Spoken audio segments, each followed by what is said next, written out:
All right, what's up? This is episode 6 of our Release a Snyder Cut podcast with your boy Kojay and 44.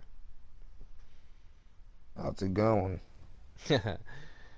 Let's see. We're going to be talking about the Zack Snyder Vera posts, starting with his December 18th post, a Renaissance painting of Percival, and written on it is 214 in orange by Zack Snyder. You had some things you want to say about that? Well, that's definitely the runtime. Mm-hmm. And we know how important those are to director's cuts.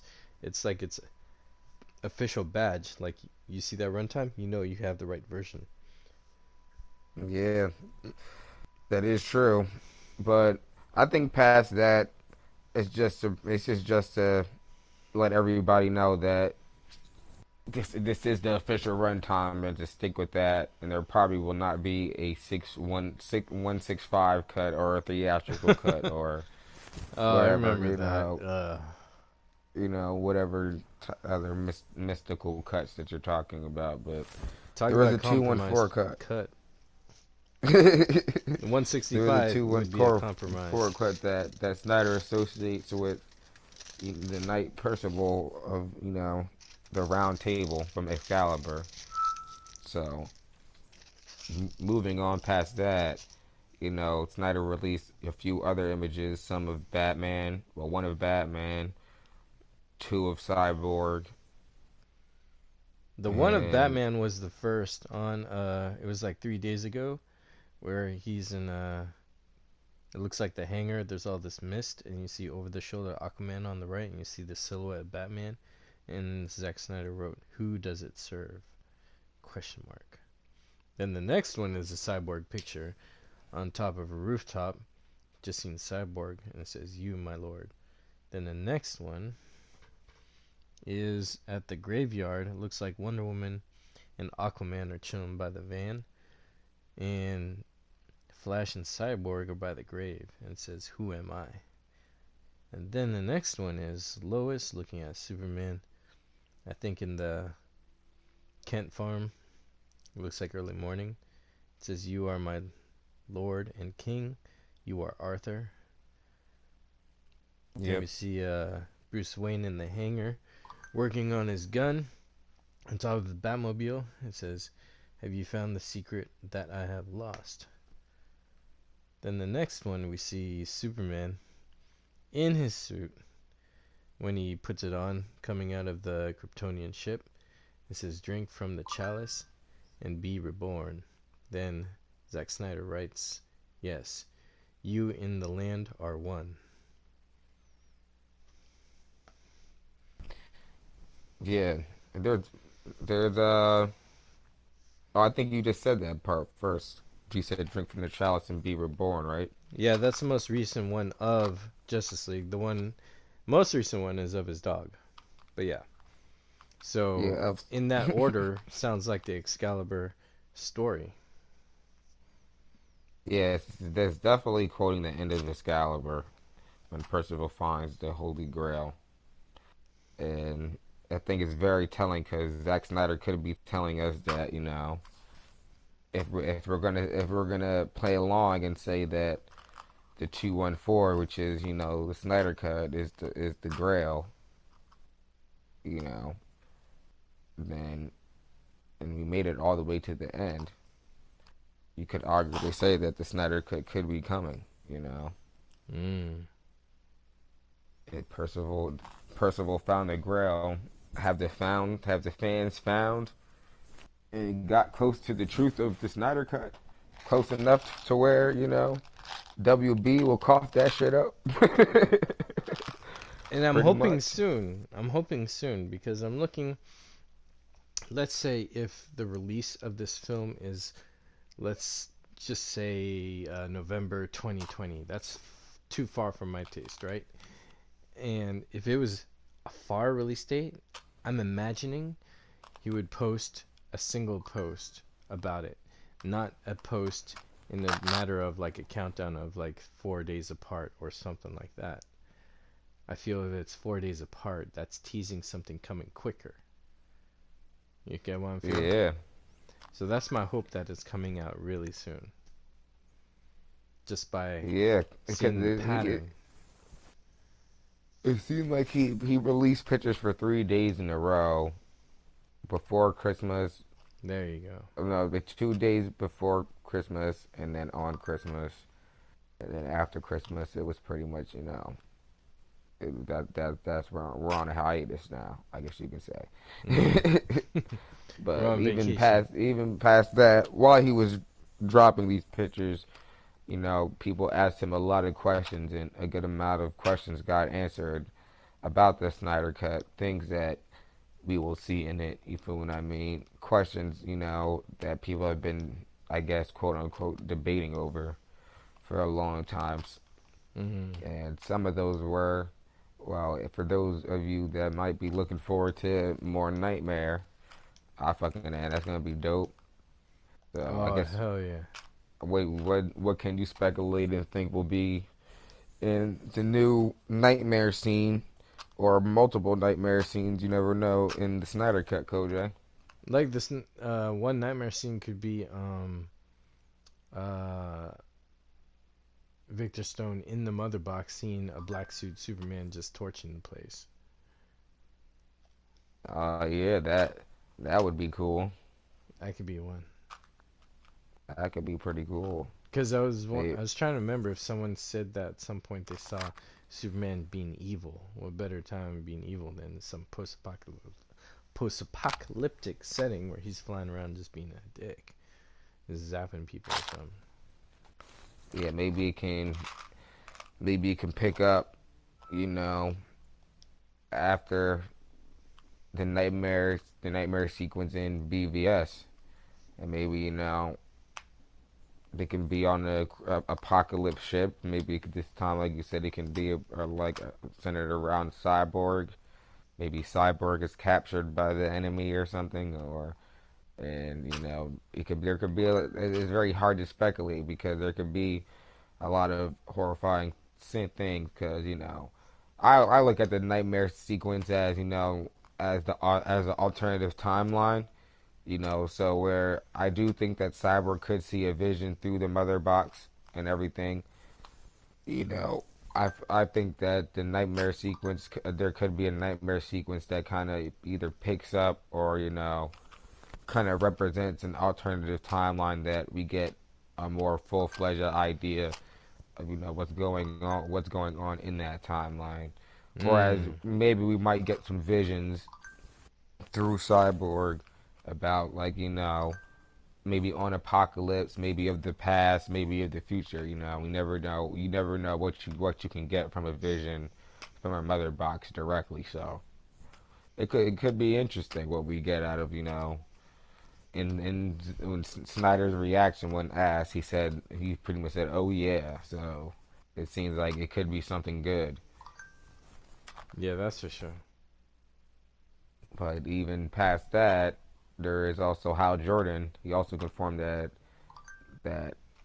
Hal Jordan will most likely be in the Snyder Cut. I mean, with this, I don't want to get anyone's hopes too far up, It because could be like a I, just a little cameo.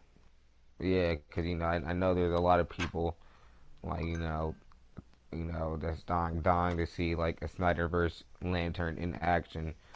Maybe some dialogue, maybe something. I know people aren't expecting too much, but hey, you feel me? When asked about if Hal Jordan would be at Star Labs, he said no, he's at another location. So we'll see what he means by that. But if hopefully he's not hopefully he doesn't mean another location off screen, not in the movie at all. But hopefully actually means he's in the movie like somewhere else, and in a different scene in a different part of the world.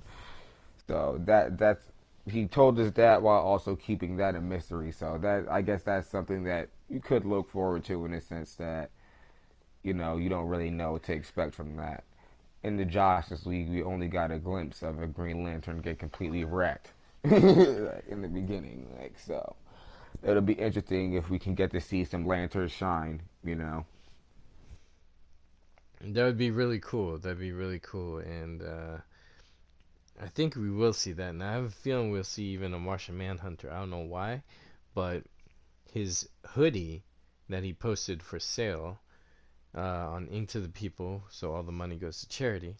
Um, that one has logos on it, and it has the Green Lantern logo, Yeah. and it has a Martian Manhunter logo, and Yep. that's the logo that says Zack Snyder's Justice League. Justice League. Yep. So a lot of people have been talking and speculating on that. That it's kind of ballsy that he just dropped a whole rebranded logo. With some merch and everything. But not only that, there are two extra logos on there that are not featured in the Justice League at all in any promotional materials whatsoever. Fucking ever. So, Exactly. so Now, that is very telling. now the Green Lantern was not surprising, but I felt Martian Manhunter was a lot surprising to see there in a And good that way. and that's why I say that the timing of all this is important because when when they announced I'm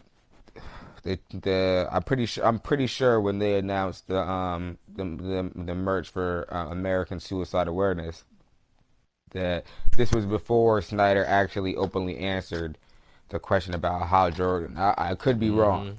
Mm-hmm. We're gonna have to ask a few people about that, and then maybe leave an update somewhere on the channel or whatever. But I'm pretty positive that before they released that first, and then I think during after that, when Snyder released more images of the Snyder Cut, someone asked him about Hal Jordan. So and like I said, he answered the question. So and I would bet to think that this is not the first time someone's asked him about a lantern on one of his Vero posts because the lanterns are very popular, like Green Lanterns and whatnot. So the fact that he Right. answered it right after this, when we are being revealed to seeing, the Green Lantern and the Martian Manhunter logo, not just on the hoodies. Oh yeah, it's all the logos of all the league. Like no motherfucker, like these are the logos that were made for the film. So now you have two new logos that are next to the Batfleck logo. The Wonder Woman Gal Gadot logo, not just some random generic piece of iconography from DC. You feel what I mean? Just generic Wonder Exactly. Woman logo. No, no, it's the Wonder Woman logo The from the Man of Steel Snyderverse. logo, everything. Everything down Everything the line. DCEU. DCEU, exactly. You still there, man? Yeah, yeah, I'm here. Word. You just dropped out for like 1 second, but Oh, whoops. yeah, But and what's cool is that the Green Lantern logo is still like the classic one. yeah. Cause That's why legit, wouldn't it be? right? And Martian Manhunter's logo has never really been anything too extravagant. It's pretty much, His the belts. the, the X-Men logo, the Malcolm X logo. There you go. you Diversity. know, diversity. But well, we won't discuss the history of the letter X and X-Men and the civil rights movement right now. No. Yeah, we'll save that for another episode. We'll just stick on what we're talking about. But yeah, Hmm. I One get. fight before another. And we don't want to gas it up too, like, oh man, more hints, because it is a great thing that they are coming out with these new pieces of gear that everyone can get that is going to be for a good cause. So Hmm. we do want to shout that out and everything too, because we know there's a lot. We definitely know for a fact, because we've seen it with our own eyes, that we know people so that are very hyped to get their hands on that hoodie or that shirt or whatever they chose to order. Right? So that in itself is very cool. And I like to think that maybe this was done in a way where Snyder wanted to get this into the hands of, you feel me, his loyal fans that have been keeping up with all of this, before something more official happens. Mm-hmm. Because if this does come out and everything and it's good, you could assume maybe we could assume that there might be even more promotional material. Like obviously, we don't really know how far this is gonna roll. Like we just don't. Like after the Snyder Cut comes out, they can start selling Snyder Cut lunchboxes. You feel me? That's right. Hmm. But we won't go that far. No, We're just we'll let right them do now. that after they release it. But yeah, he answered a few more questions too. Someone asked him if um, the the CGI and or VFX was complete, however you want to phrase it, Mm-hmm. and he simply said yes, it's done. So, Yep. Amen to that. I have no need to and question him. And then he did say something about not 100% uh complete. You know which one I'm talking about? yeah, But he said he it's pretty he much done. someone asked him about the state, the finished state of the film and all that, and he said something along the lines that you feel me, the film is not finished because there's still some things that he wants to do with just like with all his films, and he went on to say that all the hard creative choices are done and complete, and he also said that he doesn't really see what's the importance of the finished level of the film. So a lot of people think that was a loaded response, but it was a response nonetheless. Okay, so And for me it tells me that he's just being picky. That it's done, but he's not 100% satisfied.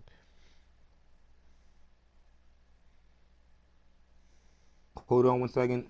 Yeah. But yeah, feel free to keep going too. Oh, no, no, no. That's all I was saying. I was saying that I feel he believes it could use one more thing, but not in terms of that's not a completed story, but something he would do differently or add to it or something like that. You know what I mean? That's how I feel when he said that in detail, or how he was detailing what he meant by the 100%. I feel that Snyder feels that his completed version could use maybe one different thing to add to it or something like that. Just like all the Yeah, storytellers usually do. It's a natural thing. But for the yeah, most part, it is and just done. I like just most feel it's something like filmmakers, that.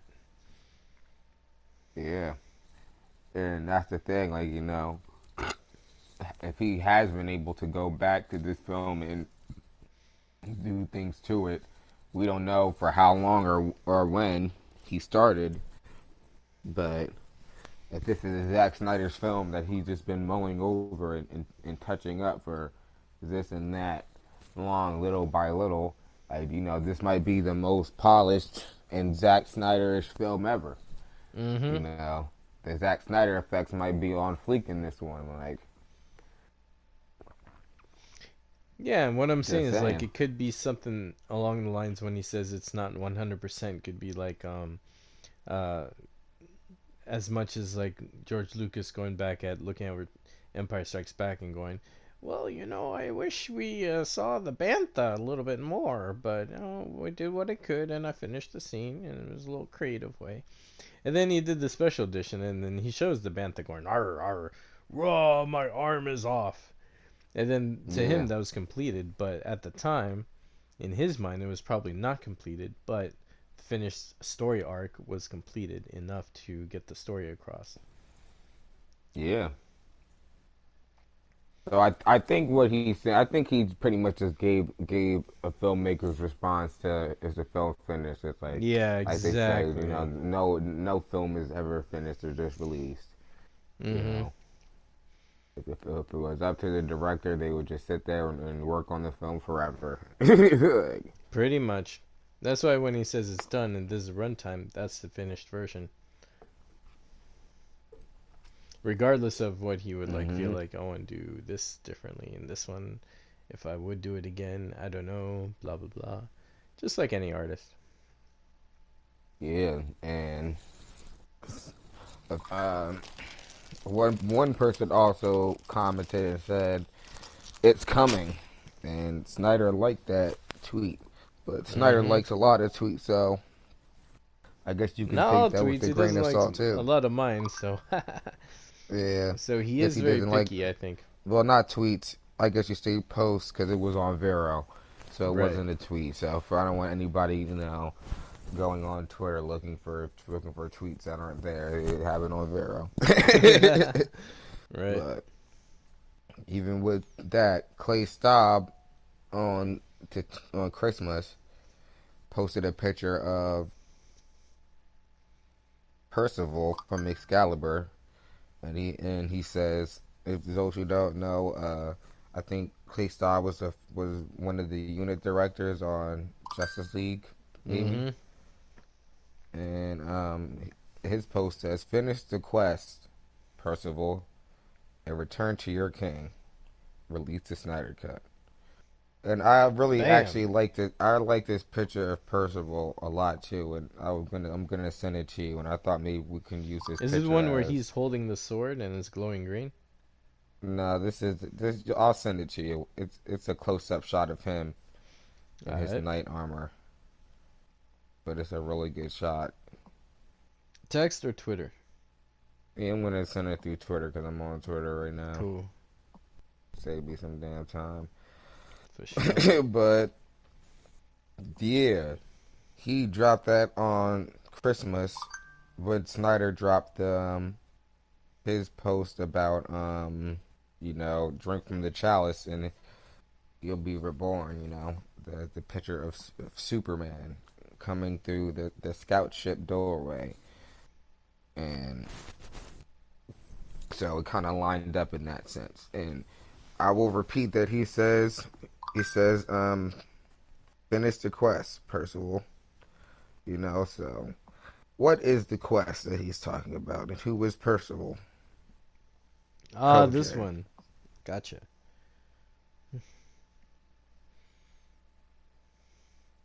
Keep going? Sorry. Yeah, no. What do you think? Uh, shoot. I think that's, well, the ending to his quest is, seeing the grail and all that.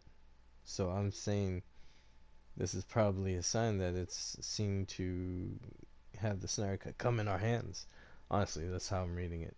And even the picture reminds me of like that the original trailer where we see the horse and Bruce Wayne in some tundra Yeah, place next to a horse, just like Percival maybe in this shot. Maybe we're coming back exactly. to that sense, that trailer, that when that trailer dropped, it said it's coming. Maybe this is a trailer in that sense, saying it's coming for us. Yeah, I mean, that's how I read it. That's how I read everything as like, oh, it's coming. So I don't know how accurate that is. What do you think? I think that I think he's telling us to bring it home. You know that I maybe you can say that we're Percival. You know, we're doing a good job. That because of our efforts, it's coming. Is that what it is? Yeah, That we've been rewarded for our little mission here. or it Is that? can just be symbolic at the same time too. Mm. And Or it can, and Percival can just be Percival. And he can just be and Percival can just be representative of us getting the Snyder cut, where he's just saying where we're close to the end, and he's saying, all right, finish the quest and time to come home, and then Percival returning to his king, would represent us getting the Snyder cut. and like you're saying, representative, maybe uh, these moments where Percival is at is where we are at in our story to get the Snyder Cut. So let's say this is Percival at 75% along his completed mission. Maybe we are at 75% as completing our journey towards getting the Snyder Cut. So we have like a 25% to go. Mm-mm. Yeah, yeah. We are towards that. We are in the third act, my friend, and Third and act, close third year. and close to the end of it. This is the beginning of the third year. Well, it's not the beginning of the third act. Exactly. Wow. We better get this stuff, man. 2020. Oof. I'll be livid. But yeah, man, you've been following this movement since day one. Some would say a big part of it. Yeah, I would But say day what one with passively, all but with all that you've seen and heard and all that Snyder has told you, all the images you've checked out with your own eyes, you hmm know, even with the events of today. Do you not have hope, my friend? I have a lot of hope. Even my friend who's a non-Snyder fan, I don't even think he likes his films at all. Even he says it has to come out. Really? Yeah, and in the sense where he believes it's coming, he's like, come on, they're gonna have to. They're not stupid. So for someone like him to say that means a lot to me. Yeah, that is true. Because honestly, one thing I could say, I don't know how far the buzz has gone, but I do know this. One time I asked Judge Joe Brown on Twitter if if he if I what did I ask him? I think I asked him like, yo, do you like Zack Snyder's DC films, and when the Snyder Cut comes out, are you gonna see it? I definitely asked him, like, at the end, like when the Snyder Cut comes out, is he gonna see it? Because he was talking something about about Batman. Like, it seemed like he likes Batman. He said something about Batman being a badass. But and then he replied to me because I didn't really even expect him to reply because mad people replied to like Judge O'Brien. He replies to me and he's like, "Oh yeah," he says like, "Oh yeah, man, definitely am." He said, I'm gonna buy it day one," and I was like, "Oh shit," and that was like a while ago. Like that was like months ago. Like for maybe even I think that wasn't even on that kind of have now, but. Like Wow. that when that happened, that kind of let me know that a lot more people than we even know, you would even think are paying attention to this or paying attention to it. Cause like I said, I just threw it up there just to, you just leave it. You can just leave a tweet comments on it since you don't really expect anyone to reply, or at least definitely the person you're replying to. Like, and he Right? definitely replied. He replied within like 2 hours. He replied, and like it was a short reply, but it was enough to let me know that he knew what the fuck I was talking about.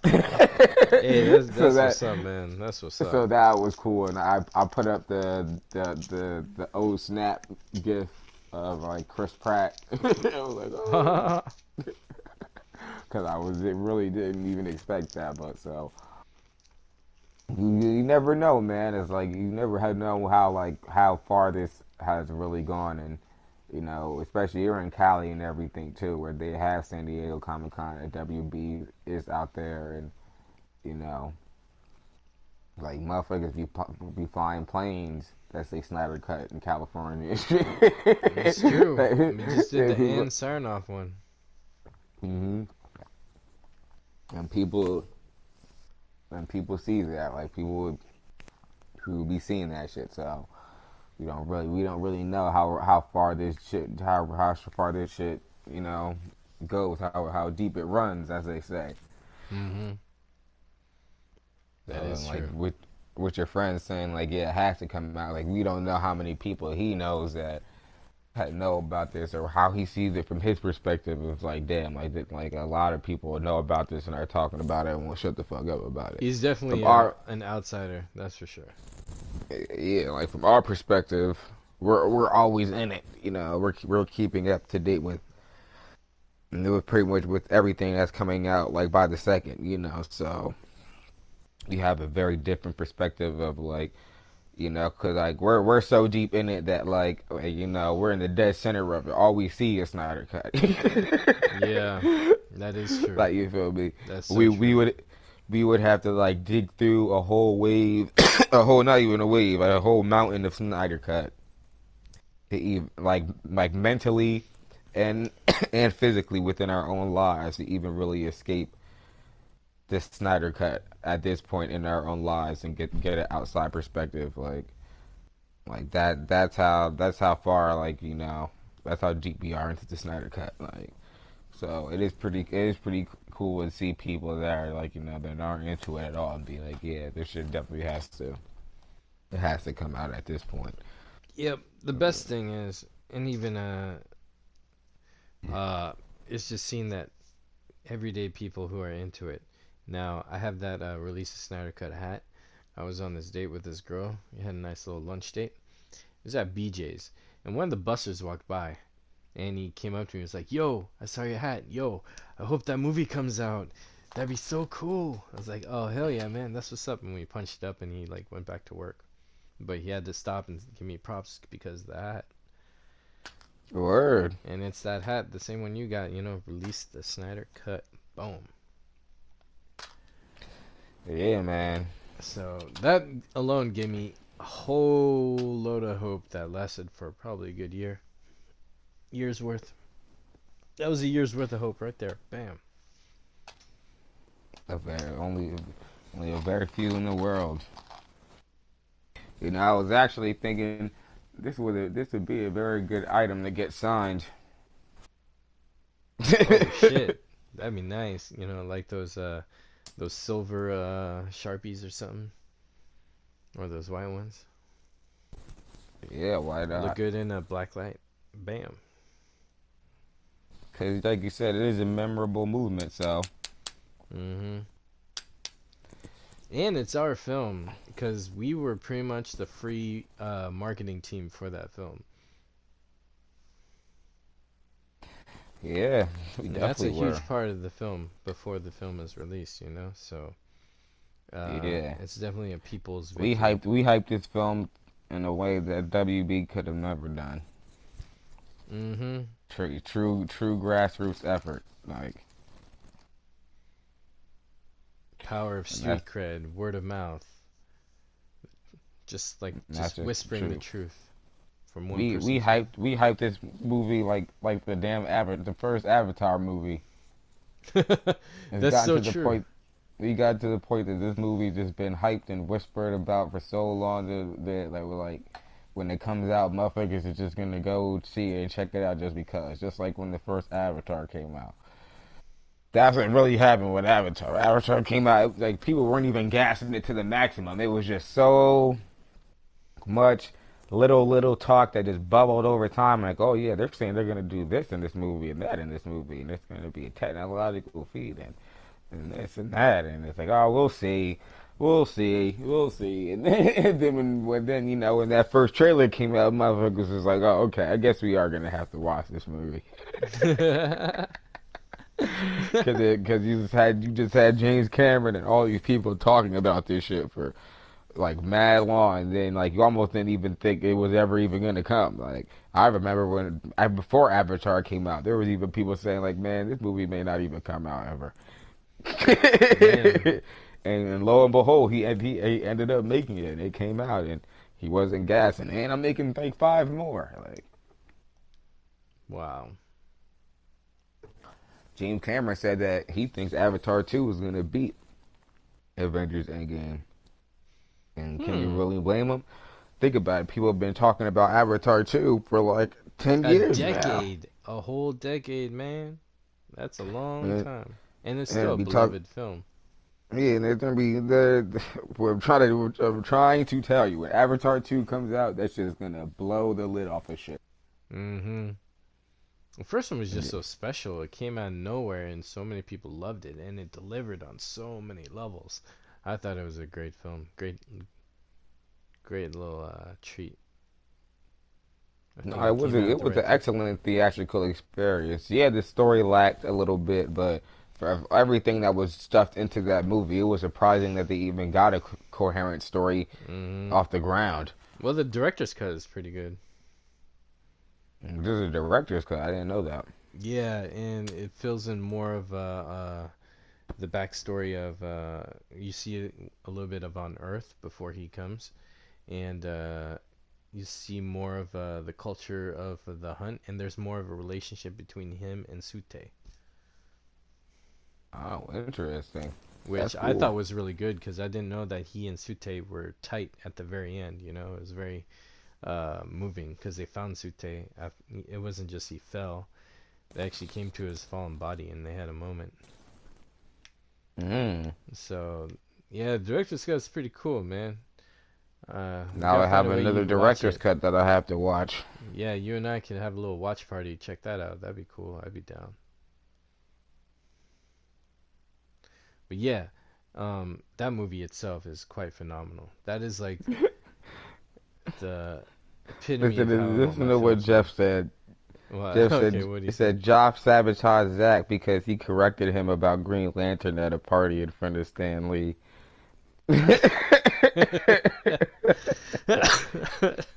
Oh man, wow, That's wow. funny as hell. Oh, that's beautiful actually. Wow. Yeah, that's pretty clever. Dang. But yeah, as far as us being, the free marketing team and everything, WB better be happy now, cause not only is hype at a maximum, but this will, be for sure. It's already one of the most legendary comic book films ever made. And it's only right that it's a film made by Zack Snyder. Mhm. Like, so when this film comes out, I'm like, oh man, when I say this is gonna create a hellstorm of salt and tears, Hell yeah. we're gonna be like fucking, we're gonna be like dark Sith and a wave and tornado of tears, just shooting lightning from our hands. Oh shit. Oh, just, did you just see Rise of Skywalker? yeah, it was trash. Oh, I thought it was alright for the crap that it is, but oh, I don't mean Yeah, crap. and Ooh, that's harsh. Disney no pass. New Star Wars is trash. I'm I'm a I'm Wow. a I'm a prequel era guy. So see what the real truth is. The prequel era kids are the balance in the Force.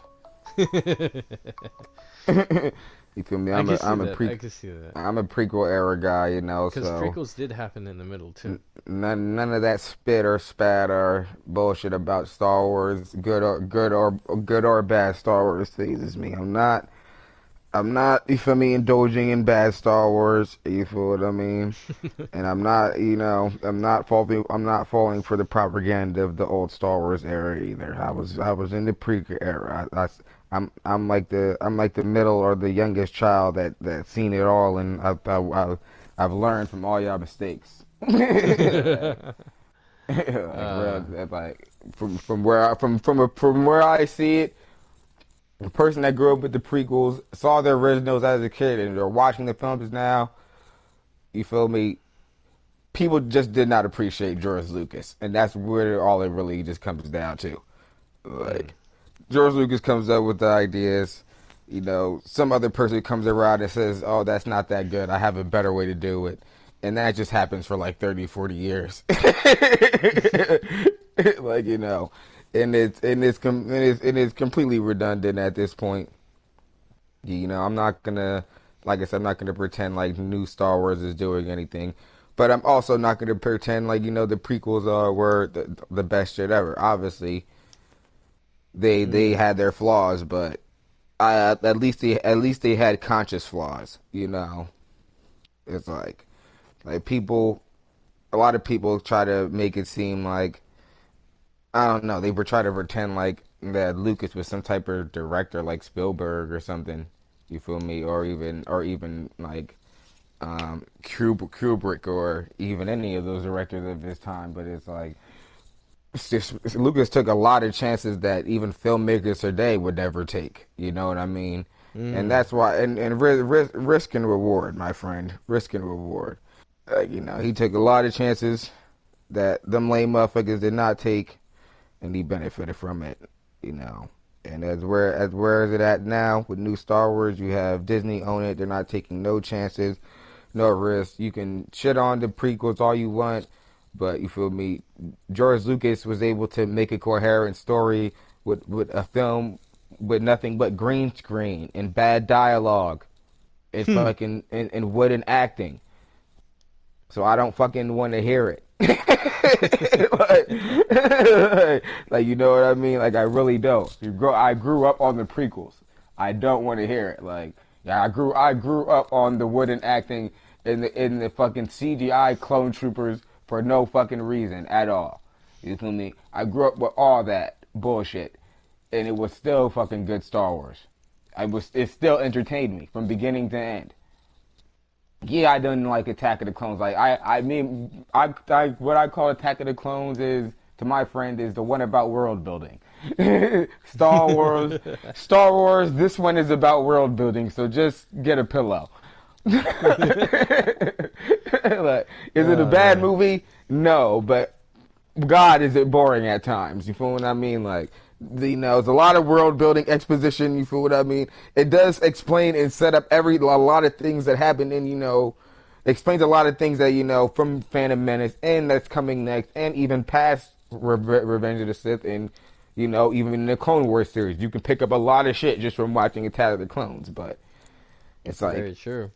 it's in my eyes. It's because I don't even count the Disney Star Wars movies as Star Wars movies. Like they're bullshit. You know what I mean? Like in my eyes, like Attack of the Clones is the worst Star Wars movie. Like, and that's me saying that. You feel what I mean? A prequel, Mm-hmm. I'd be saying that, but you know, I'm not gonna get on this bandwagon of like, oh man, it was all just wild wrecked from the beginning. Lucas was just doing a whole bunch of random bullshit, like Mark Hamill got into a car accident, all this nonsense that people try to use to like explain why Star Wars was ultimately going downhill from the beginning, and like I just completely disagree. Like Mm. I think it really just comes down to like people just didn't appreciate what they had at the end of the day. Like they just everyone started when Star Wars. Like I even talked to Stormy about it for a little bit. Like and I told him how I felt about it. Like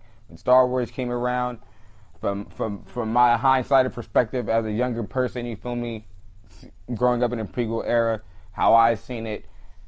George Lucas set it up. He got the ball rolling. Then everybody else came around and started saying like, "I have better ideas. I can do it better. I can do this. I can do that." And even back then, when George Lucas made the original trilogies, he took some L's and back steps too, because he didn't direct the last two. He didn't direct Empire.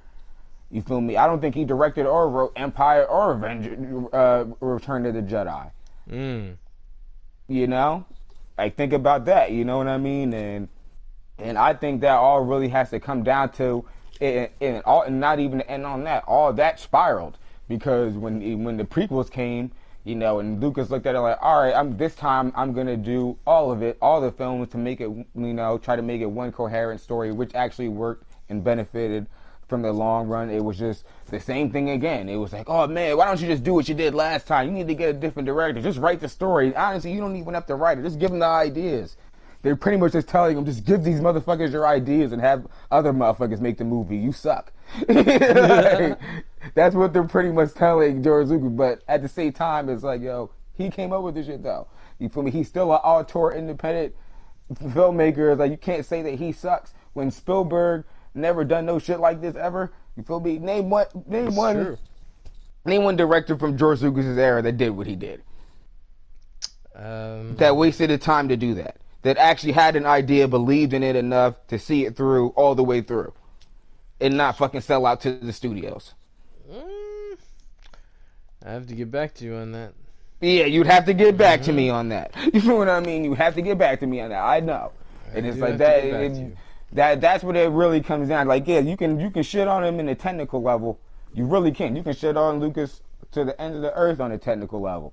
But it's like, the way I see the dude's an idea man. You feel what I mean? Like, Hell he yeah. he he had a lot of ideas and a lot of moxie to get them done. You feel what I mean? And Swarmy said that that a lot of people around him had to be around him to refine those ideas, including his wife, including a lot of the actors and everything, and people on set. And there's nothing wrong with that, though. There's completely nothing wrong with that at all. Like I said, Correct. Lucas didn't even write Empire Strikes Back. I don't even think he wrote Return of the Jedi. He didn't write. You know what I mean? Like, so clearly he wasn't the one really. If he said some bullshit, there was going to be someone there to be like, oh no, nah, that's not going to work. And that's also why the original trilogy is better than the prequel trilogies, because when the prequel trilogy came around, by then you feel what I mean. They try to pretend and be like, oh yeah, everybody was sucking George Lucas's dick and they just wanted to let him do whatever he wanted, and that's not really necessarily true.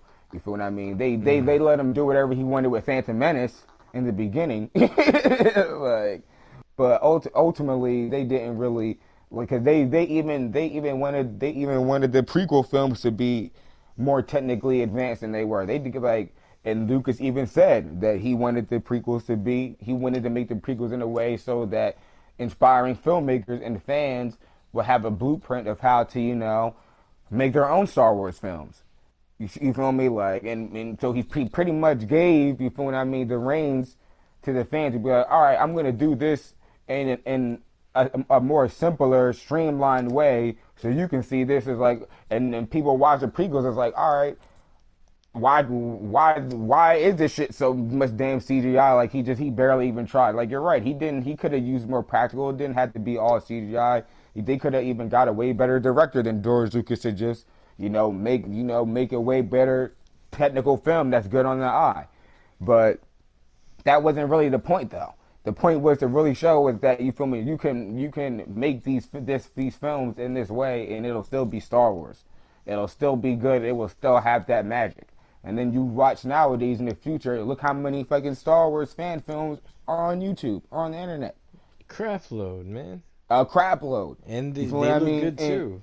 and none of that would not have been possible if Lucas did not let them fucking do that. You feel me? Like, it's like, yo, you don't see, like, Star Wars fan films dwarf Star Trek fan films for that reason, Give me Star because Wars. Star Wars fans don't feel like that everything needs to be all, that they have to have a high ass budget and everything needs to be mad pristine and great. And you feel what I mean? Look at it, it's like, nah, get some stormtrooper outfits, get a decent set. You get a tall guy in the Darth Vader outfit. Do your thing. You feel what I mean? You got a green screen. Use it. Like, it's not really. It's not about all the sci-fi technical shit. It's about the story.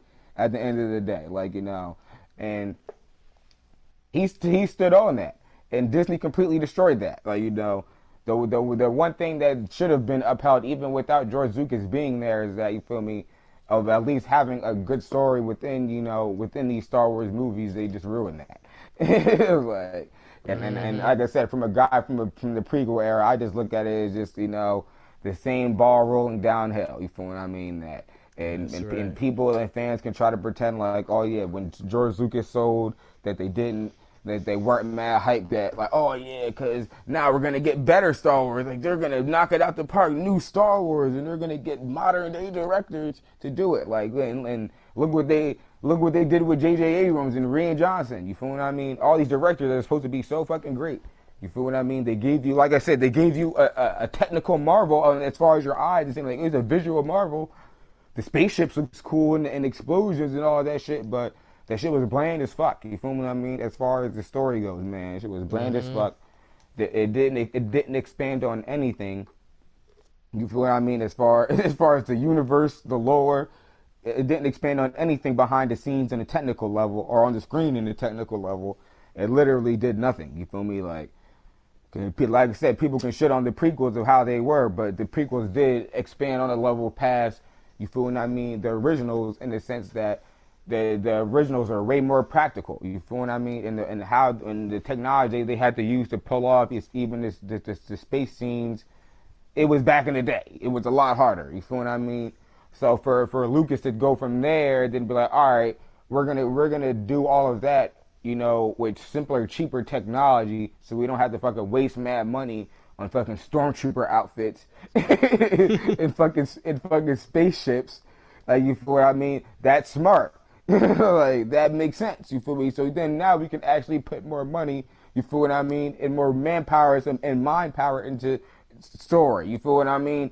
Actually advancing some more technical marvels and everything. Like, cause even back then, you having all that CGI and everything and working that out, and that was actually a big thing back then.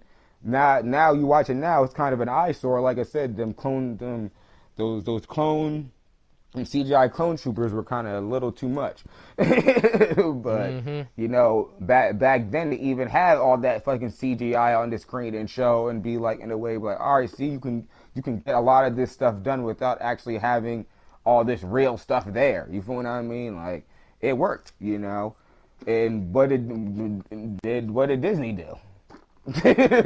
Like, Right. like, I would have totally accepted another independent Lucasfilm, Star Wars.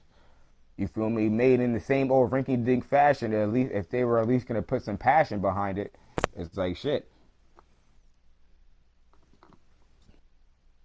But no, that's my theory on it. My theory on it is that from the beginning, everyone always thought that they were better than Lucas, and they still do. And now that Uh, now that they actually have Star Wars, they don't really have a real need to listen to them or anything, you know. Cause there was a lot of directors that wanted to get their hands on Star Wars and make Star Wars, and like, oh, I can do Star Wars, really good Star Wars. But it's like, and there was a lot of directors that fans wanted to see do a Star Wars film and all that, because a lot of Star Wars fans don't feel like George Lucas is that great of a director, even there though was a he made lot of Star them Wars. petitioning or trying to petition to get him to stop making Star Wars films and give it to someone else. Exactly. I know. That's why I say, and to some extent, it really is kind of petty and stupid, because people say like, oh, why do people say Lucas sold Star Wars? Well, like, they're like, motherfuckers destroyed his confidence. You feel me? It's one thing to be like, all right, you're not that great of a director, but it's another thing to say that, all right, your ideas aren't that good, and you should really just be giving them to someone else to do. That's when Lucas threw in the towel. You feel me? He threw in the Mm. towel when he realized that people were not even going to let him execute his ideas in the way that he wanted to execute them. You feel me? Like, that's pretty much when he threw it in. Like, all right, fuck it. Like, Right. 'cause that's really all it really came. That's really what it came down to for him, I guess. And that pretty much happened in the prequel era. Once in the prequel era, because there was a lot more things Lucas wanted to do, even with the prequel films. And then in the prequel era, when he realized that there was even going to be things that people were going to rip his throat out for trying to do with Star Wars, even then he kind of just threw in the towel, like, Mm-hmm. like real shit. Like, it is like it's good. It's whatever. It's good on him. Like, you can even cut out some of this George Lucas stuff too, because it's not really that important. But it was like, yeah, it is. It is very telling to see where the state of Star Wars is right now. Anyway, like, because it's like, man, people said like, and that's why I say people say like, oh yeah, the prequels are so bad. On the, yeah, like, I guess you're right on the technical level, yeah. It's like, but and then even on top of that, like, everyone forgives the campiness of the original Star Wars films, of it being having that campiness of an opera, like a space opera, but they don't do the same thing for the prequels. And Lucas is obviously going for that same thing and that same type of feel of that, slightly campy, like drama, space opera type of feel, Yeah. where everything is a little bit more exaggerated, everything is a little bit more dramatic or sad or over the top, like, you know what I mean, like, And in the prequels, they don't forgive that at all. Like, but I do Mm-hmm. say that there were like the Padme Anakin scenes. A lot of those were really fucking bad.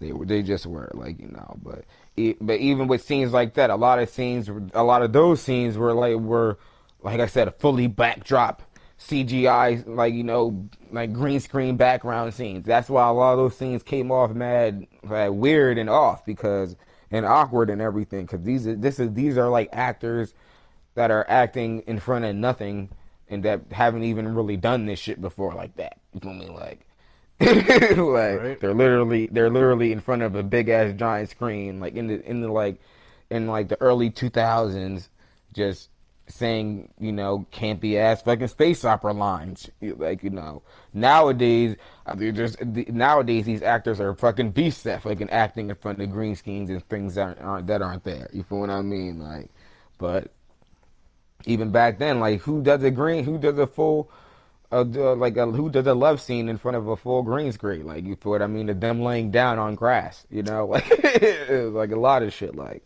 that was kind of like experimental. Mm-hmm.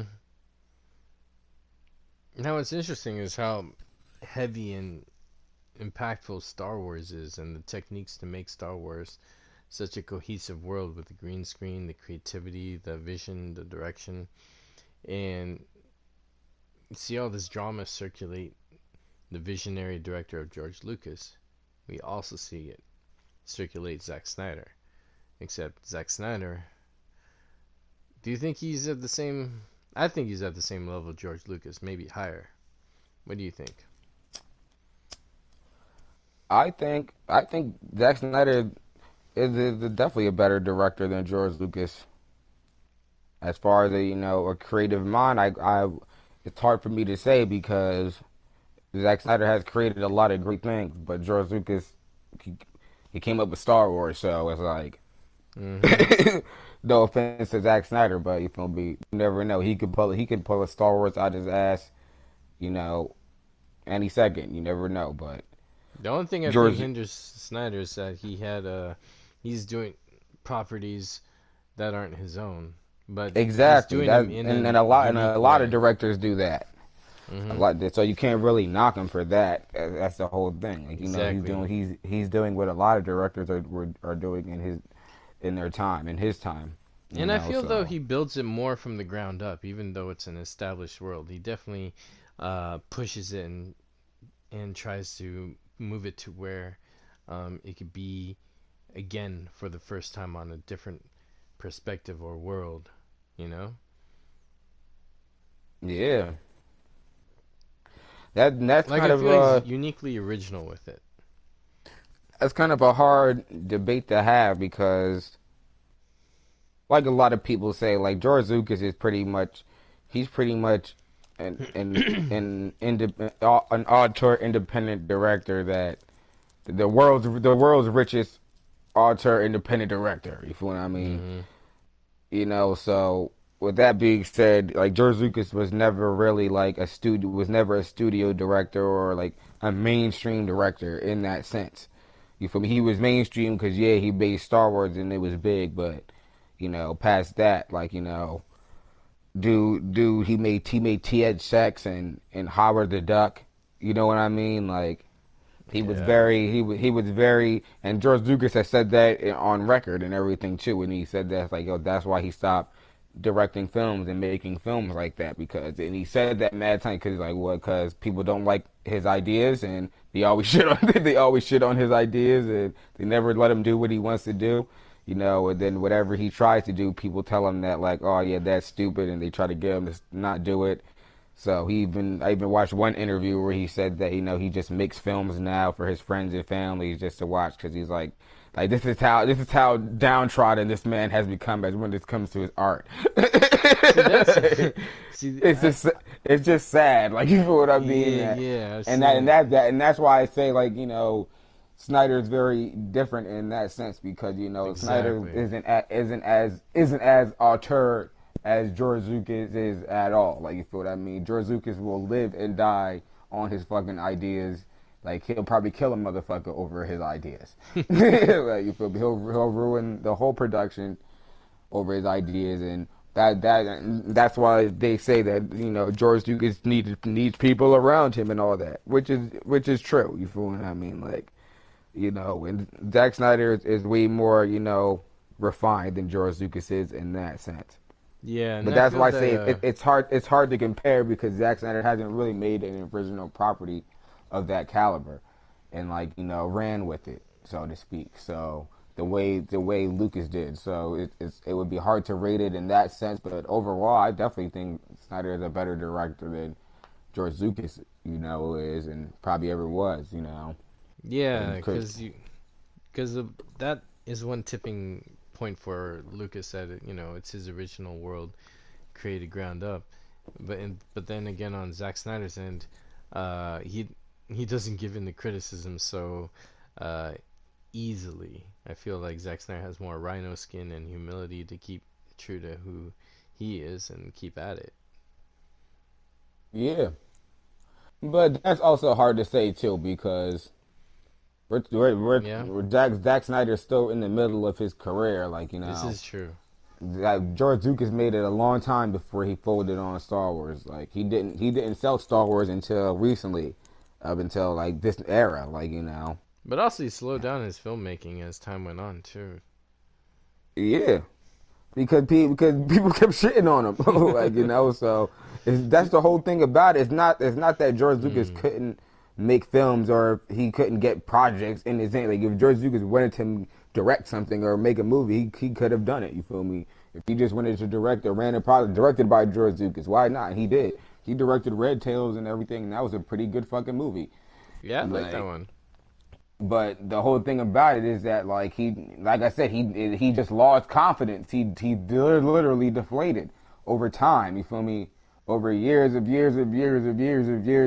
people just telling multiple people over and over again, close family and friends telling like, yeah, your ideas kind of suck. You feel me? Why he's literally sitting on Star Wars, but it's like I made Star Wars though, but yeah, but if it wasn't for this and that and this, and I helped you with this and that, and it's like you should have did this and that, and it's like he literally threw in the towel, like dead ass. Yeah, dude threw in the towel, like it was he folded under he folded under the pressure. Now I wouldn't say he folded immediately, but he ultimately folded under the pressure of all that.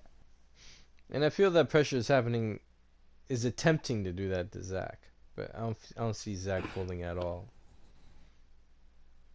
For No, all these because articles like I and said, that bullshit. Lucas was way more sentimental when it came to his ideas and the things that he came up with. It's like Star Wars was every film is a group effort, obviously, and it was. But Correct. But you still need for someone at for the for helm. George Lucas to stick with Star Wars as long as he did and flesh it out as long as he keep changing it, keep working on it, like fucking Han Solo was originally supposed to be a goddamn reptilian in Star Wars. So so it was like dude was working on it and refining it and even taking critique from other people around him for a while before Star Wars even was anywhere near being a film. You feel what I mean? Like so for a lot of and that's what a lot of people give him credit on too was that he stuck with it for so long when a lot of motherfuckers would have just gave up and been like, that's a cool idea, but I'm just gonna put that on the shelf and Right.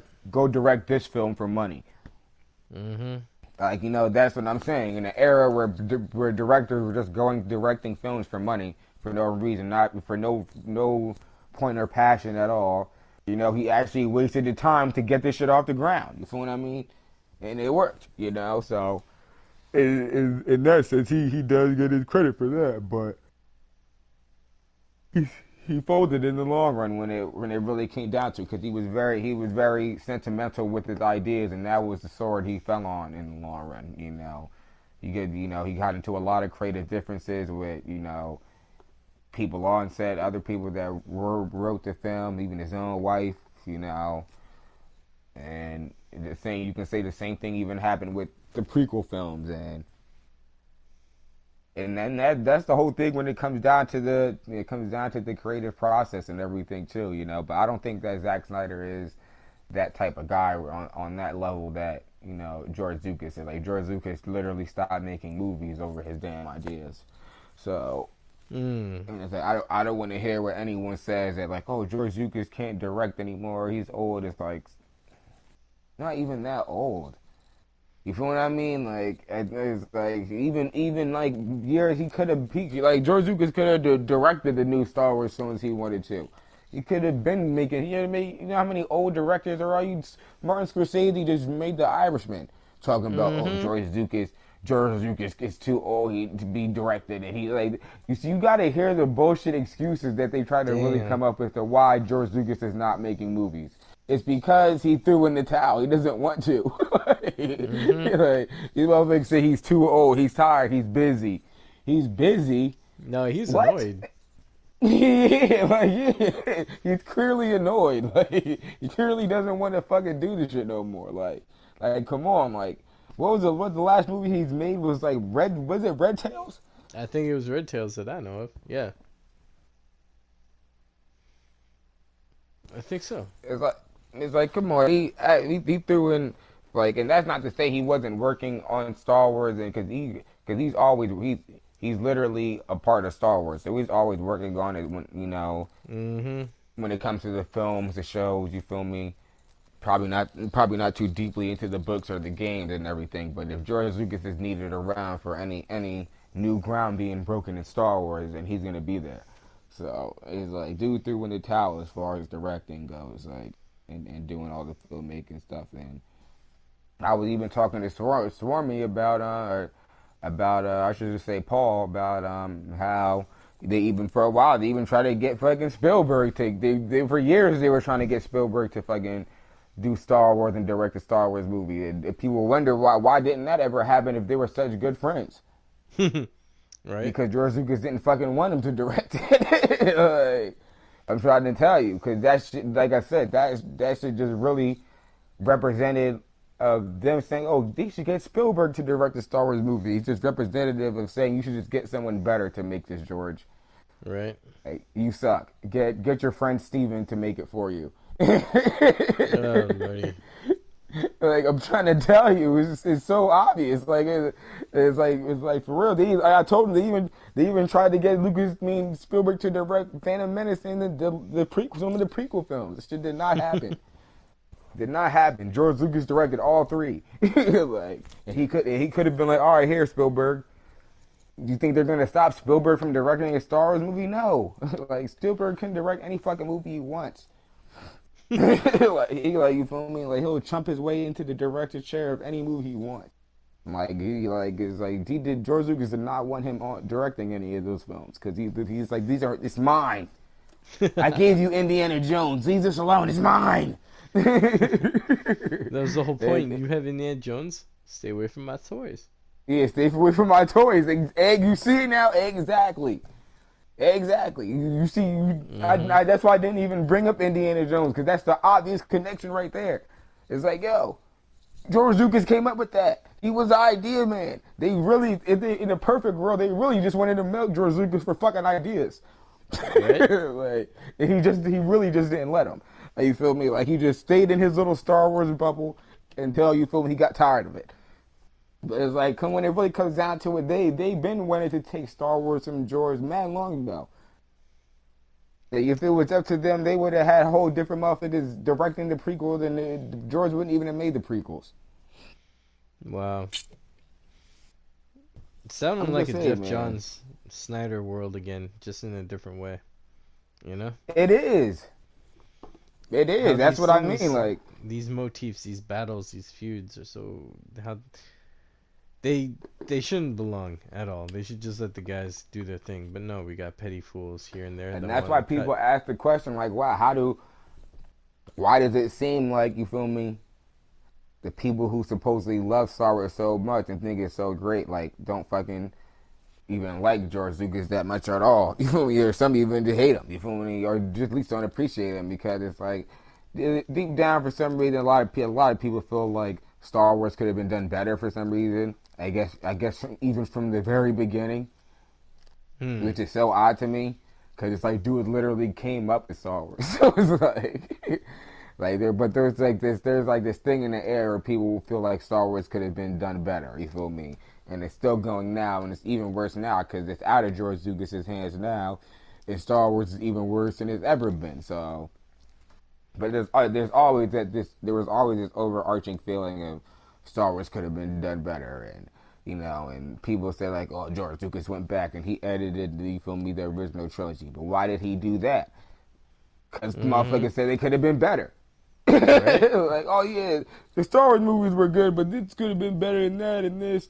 I don't think they're gonna last the test of time talking all this bullshit. And dude went back and updated it, and like, oh, why did you update it? I'm trying to, it's uh, ridiculous. So you feel what I mean? Like, it really just comes down to like the way Star Wars was just made and thrown together. It was just so original and just like I guess low budget too, even for it, and it just had the right pieces of filmmaking in a sense that like I said, people want to see it. People want to see what a Star Wars movie from any perspective would be like. I want to see what a Spielberg Star Wars movie would be, or a Kubrick Star Wars movie would be like, or right. you feel me?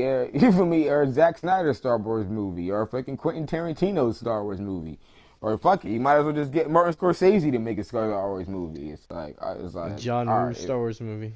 That'd be it's sick. like they like people want more quality in their Star Wars. I guess I don't know exactly what it is to pinpoint it, but no, they're just never satisfied as far as unless when it comes to the story. I could admit that people usually are satisfied. Used to be satisfied with the Star Wars story by the end. They used to be like, all right, I can live with that. That was pretty cool. That was good. Like but not this Yeah, time man. around. I remember seeing Revenge of the Sith in theaters, and there was a standing ovation by the whole crowd, and I was like, hell yeah, that's cool. Yeah, like but not this time around. Like because even Pat by the end with all the Jar Jar Binks and all the CGI and all the wooden acting and everything, it was a pretty great story. You know, Yeah, it was chill. it was pretty great. Like and people dug it. Like with this one, like I can't really say Yeah, I it's a didn't bit dig of a it. stretch. It's weird. It definitely feels like a reboot. It's it, It's like it, definitely a it's Disney it doesn't even adventure. feel like a trilogy to me. It just like when I look at it, I'm like, what is this? Like this story has no coherence at all compared to any of the prior Star Wars films. Like that's why I feel like people even really lie to themselves, even when it comes to the prequels. Like that's why you can say whatever you want about the prequels, but the prequels had a coherent storyline, very coherent one. You feel me? Like one that you can keep up with. The new trilogy, the first one, Force Awakens, is a New Hope ripoff. Why? Then everyone makes like, oh man, well they needed to start fresh and start over, and so everybody can like, what are y'all talking about? Y'all making it seem like we haven't had a Star Wars movie in 50 years or something. Right. That's what I'm saying. People sound so crazy and weird when it comes to like, oh, they needed a fresh start and people needed a reminder where we need to get everybody on board of what Star Wars is. Remind everybody what Star Wars is and what it's supposed to like. Do you not remember Revenge of the Sith, the last Star Wars movie that came out? I think people fucking remember what Star Wars is. They made it seem like Star Wars hadn't, like I said, there wasn't another Star Wars movie for like 50 years or something. So they remake A New Hope as if like motherfuckers never seen A New Hope before. Like that's like not one of the most watched movies ever. So it's like, all right, cool. If you want to use that as an excuse, of why you're trying to just to get the new trilogy off the ground, whatever. But to me, in my eyes, that was the worst and most terrible sign from the beginning. They remade New Hope in the beginning. They literally copied the first. Like what? That was so stupid. And they literally created another Death Star and blew it up. All Mm-hmm. right. Now, and that movie was just whack in itself. Like I didn't really wasn't feeling any of the characters. You feel me? It was very predictable. Like it was very the Force Awakens was the insult in my opinion to even Mm. my intelligence at start. I'm like, are y'all really just about to rehash the shit out of like, wow, y'all created another. You're bringing back another Death Star. Wow. Okay, and the Last Jedi has to be literally one of the wackest movies I've ever seen in my entire life. Like it's mad whack. It's mad like, and I'm not saying that like, oh man, it's bad. They look how they ruined Star Wars lore and look what this like. No, like on a regular level, shit like that shit has to be the waggest movie, one of the worst movies I've ever seen. It is so fucking boring. Not only that, but they had no payoff. There was no ending No, battle. exactly. There was no payoff. It There was was like nothing three happened in lightsaber that swipes. movie. The only like nothing, only thing that happened in that movie was Luke Skywalker died at the end. Nothing happened in that movie for 2.5 hours of just lollygagging and unnecessary scenes and unnecessary story side arcs. So I'm like, I couldn't even keep up with how this. It was so boring. I'm like, why does any like I could like when I saw that movie, I couldn't even fathom how lame that shit was, how bad it was. I'm like, this is a Star Wars movie. Like this is a joke. And I'm not trying to say it on like any level like Rose Tico was whack or this was whack. Or, like no, the whole movie in general was like, how did they even let this even come out? Like dude, like nothing happened in that movie. Oh man. That movie did not move me at. I literally watched that movie twice and I fell asleep both times.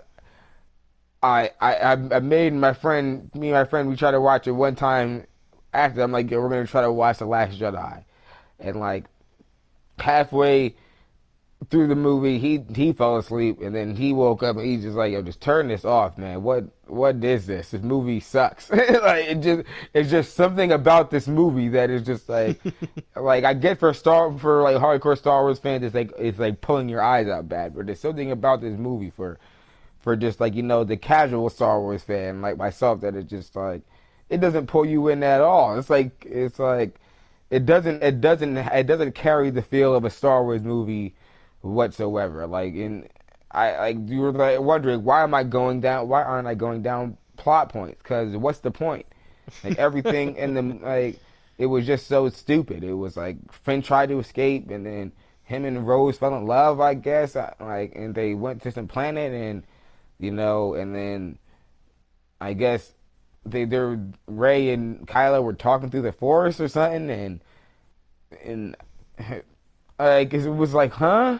And then they went to Luke, and Luke was just a bum. Like, he was like Luke was just a bum on an island planet, and it was like, all right. And I could have worked with that, but it was just like he was just so lame. I'm like, this isn't Luke Skywalker. I'm like, what is going?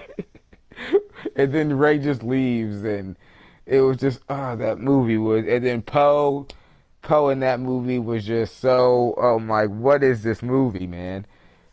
And I will say that because I'm sad because I want to emphasize how horrible like the Last Jedi is when we even get to the Rise of Skywalker. The Rise of Skywalker was just a hodgepodge mess. It was just like they realized everything that they did. And they realized everything went horribly wrong, and they tried to make it up for it in the last second. You feel me? But only really making things worse. Like you feel me?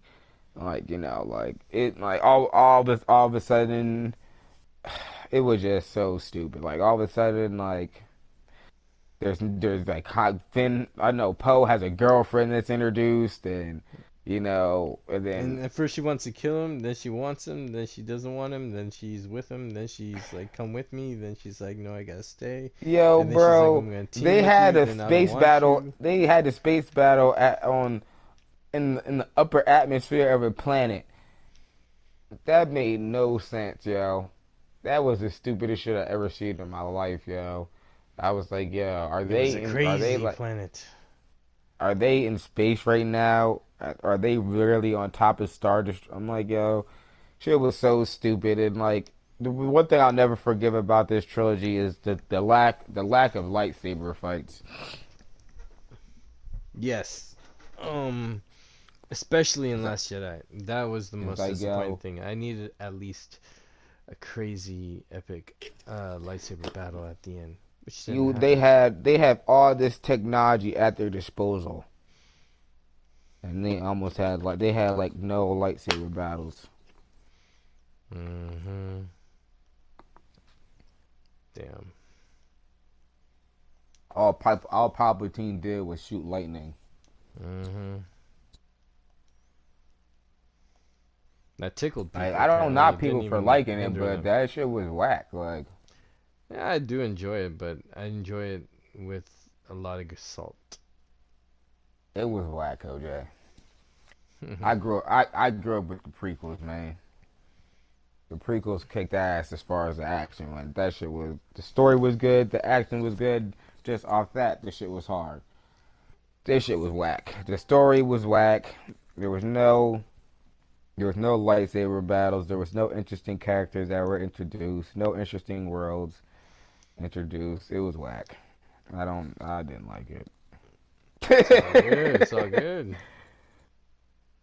It's like I have no problem looking to the future and away from these Star Wars films, and you can't knock me and say like, oh man, Star Wars fans, they treat everything no one's ever satisfied with Star Wars. I like the original films, I really like the prequel films. I don't like these films at all, not a bit. Like not like these are like how Star Wars film is a film that you can just put on like if like it's Star Wars I'll just toss it on like why not? Not these films, no. Mm. At least it doesn't give me the same feel like Star Wars. Star Wars game always used to give me like, especially when it came to like the Jedi and everything, like an ancient Egypt in space type of feel, vibe Mm. to it. Like It was like a about how really cool samurai story for me. yeah, like so Star Wars carries this feel and vibe to it that like the new films do not hold at all. Nah. And I just don't mean in the films. I mean like this carries throughout in the games, that like in everything in like the books, the comics. Like these films do not have that same feel to it. Like they don't, and just that alone is not for me. And Fair enough. even on top of that, is it weird that I miss all the flaws in Star Wars too? I kind of miss the flaws. I kind of miss the over the top, dramatizations and the quirky characters and the wooden acting and like I miss all those quirks from Star Wars that made Star Wars in a sense like. And even all those things, like not only did they water it down, but they refined it to a point where none of its telling traits are even can even be seen anymore. Like it's just not my thing. Like and if people were just watching Star Wars just to see spaceships and space fight and literally for the Star War, then I guess more power to you, but that wasn't why I was watching it for. Nah, I I get like. it's Star Wars, but I didn't. I never felt it was about the Star Wars until the new trilogy. Like I felt like it was all about just spaceships shooting each other in space. Mm. I don't know. This guy, Abugu, is always getting himself on the wrong side of arguments with the A movement. boogaloo? If this was done entirely over, all they had to do was recolor it. Yet they chose to redo it. This doesn't help trick his thinking. If Zack, it exposes them. The goal was to remove Zack's name.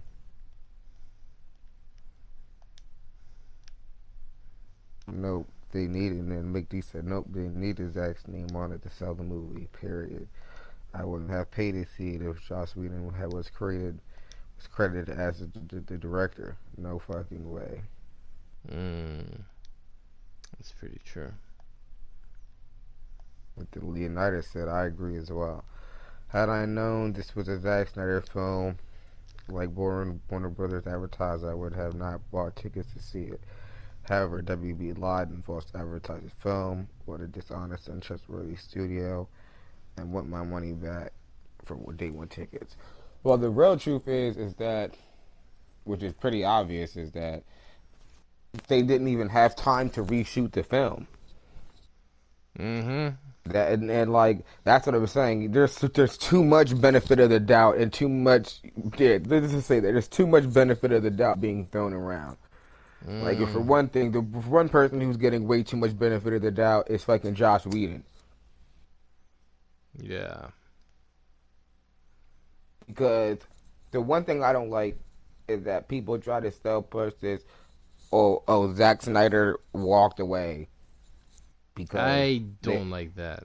He stepped because they back. wanted Walking away is different. they wanted to change his film and he didn't want to, so he stepped away. And it's like, no, Zack Snyder was fired. It's like, accept that. Go cry in a corner over it if you have to. Zack Snyder was fired. Who? What director, especially Zack Snyder, just walks away from a film at the ass end of production? Walks Right. away from this awesome ass film he just feeling like, fuck it, I give up. I'm not, I'm not gonna fucking, I'm not gonna fucking compromise my vision. No, like he wasn't compromising the vision while he was working on it. That was the issue. Mm-hmm. They were telling him to do all this stuff and change all this, so they probably wanted him to do all this stuff, and he was just like, no, that's not what we're doing. That's not what we're doing. And he was probably just wasn't going with it, and they just got him out of there. That's it. In the You most know, the disrespectful way. and they did that, and the next question is like, all right, so why didn't they delay the film? You feel me? Why did they just bring on Josh Whedon and have him reshoot it in a short amount of time? Well, obviously you can just say bonuses. They wanted their bonuses, as that's already been said. They wanted the film out on time on when it was scheduled. Because they But already got that booking, too. what one thing that people are not keeping in mind is that they had a complete film. Durr, Mm-hmm. durr, durr, durr, durr, durr, durr, durr, durr. Why do they need to fucking have this guy, this douchebag Josh Whedon, reshoot an entire film, push back and delay it and reshoot and then pretty much make a whole new movie, which they could have done when they have a whole film, Snyder's film, sitting right there.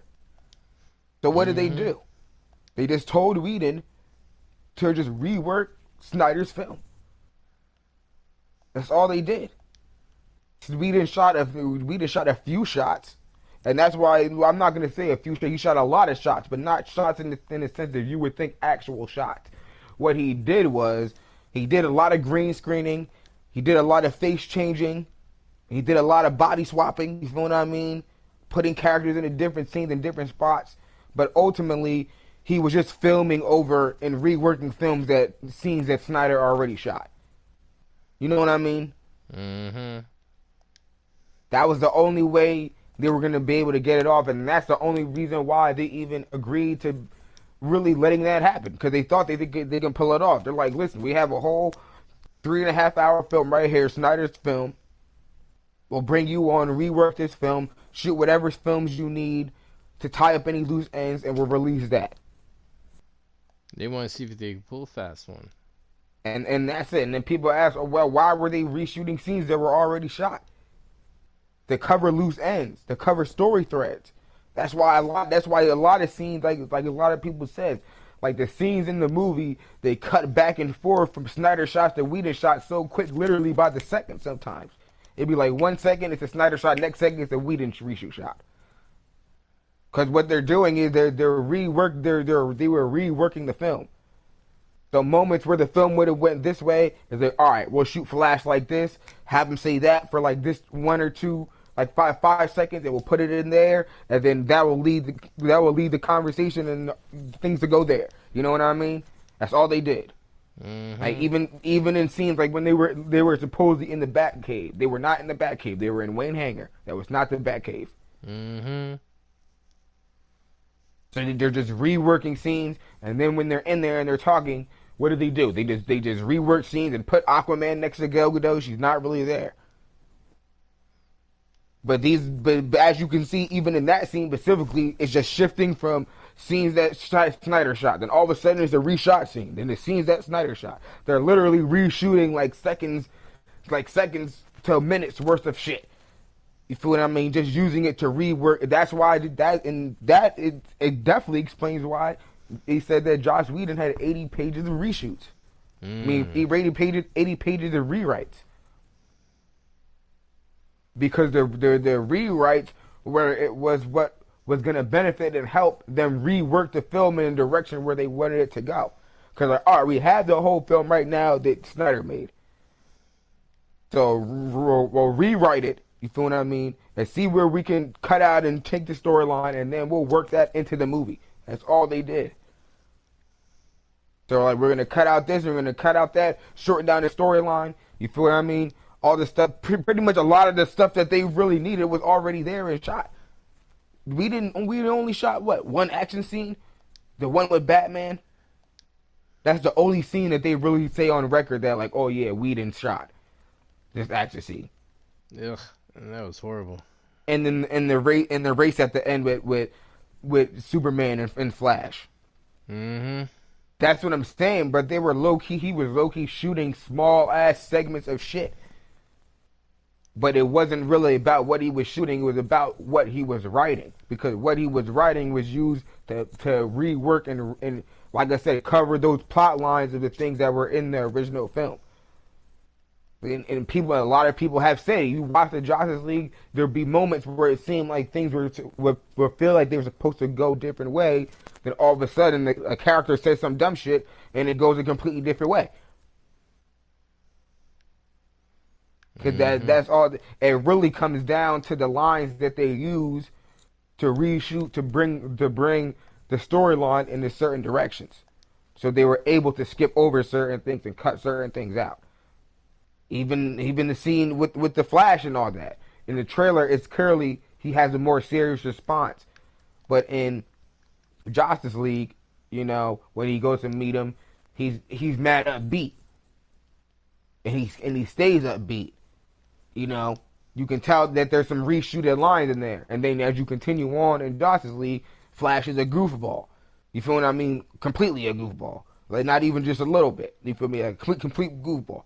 So you can tell just based on those few lines that they set up with Flash, you feel what I mean, that they used that to pretty much rework wherever his character was going to make him character relief, comic relief, do this, do that, have him save the Russian family.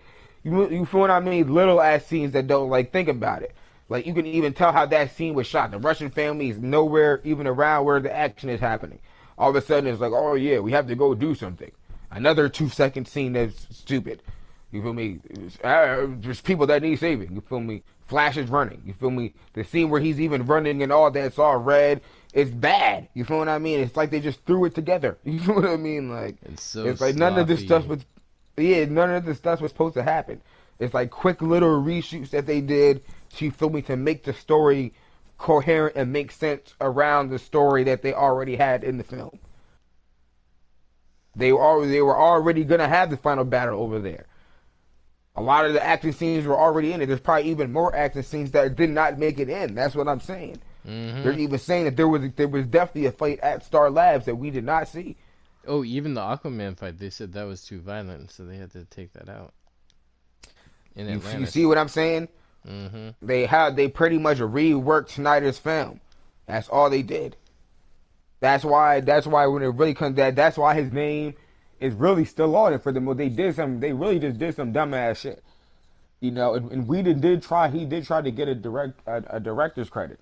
He did, but in reality, he just couldn't do it because the way that they redid this film, it was even though it's a hodgepodge fucking mess, it's clearly still Snyder's story and it's clearly still Snyder's footage. Yeah, it's the most Frankenstein hodgepodge of Snyder's footage there is. But you pretty much reworked the entire film down with Snyder footage, and then you just added a few shots of lines in there to rework in there and everything, and that was it. Like and that's pretty much the situation there. Because and one thing that gives it away, like I said, is that they fired a director on the ass end of production, or no, not like that. A director walks away on the ass end of production when his film is almost done. Bullshit. You feel what I mean? And the new director they bring on, Joss Whedon, they bring him on to reshoot the film, but they don't push it back, and they leave him on the same production schedule. Why? Wow. Think about it. If you really want him to rework and redo the film, why didn't you just give him way more time? Why? Because it's like, why would they need? Cause the way the WB looking at it, like, why did they need to do that? Or even maybe Whedon was down with it too. Why do they need to do that when they got the Snyder footage right here? They had enough footage to work with to just shoot a little bit of shit that they needed and just rework Snyder's film and then release the film.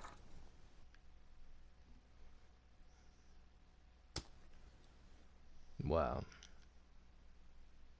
That's why. That's why it really is a real big slap in the face. At least I think. No, I agree. Because it's like, yo, I personally feel like they really just reworked his film. They make it seem like, oh yeah, there's, minimal reshoots, and then other people say like, nah, it was mad reshoots. It is, it's a totally different film in that sense. But it's gonna, when this comes out, you're gonna realize how much of a Frankenstein film it really is, because there is still a lot of stuff in there that Snyder shot, came up with, and all that. But when you see his actual film, you realize how much of a Frankenstein film it is, and how much they were just picking out of his film. You feel what I mean? To just rework into a totally different film, because that can save them time. Because like they said, they looking at it like, oh yeah, this is our property. We own it. You feel what I mean? Right.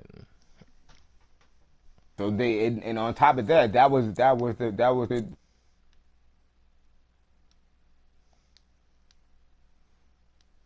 hire all these directors and toss them in and throw them out, and and that did me how they felt and Oh, were you're involved breaking to up, by do. the way. Oh, there you are. Can you hear me? Hello? Hey, there you are. It seemed like you were breaking Yo. up for a second. Can you hear me? Yeah, I can hear you. All right, I can hear But you yeah, now too.